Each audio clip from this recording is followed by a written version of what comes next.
Naghihintay ng pahayag o reaksyon ng ilang netizen kung ano ang magiging tugon ni Vice Ganda matapos ang viral na eksena sa ginanap na Christmas party ng It's Showtime. Sigaw ng mga fans ng singer na si Darren, "Do something about this, Vice. Nakakabastos lang kasi." Sana daw ay wala nang nag-video kung sakaling katuwaan lamang ito sa party. Malaki umano ang tanda ni Jackie kay Darren, kaya medyo hindi magandang tignan, komento pa ng ilan.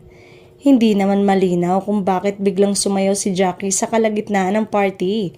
At sa kasalukuyan, wala pang inilalabas na pahayag ang It's Showtime host tungkol dito.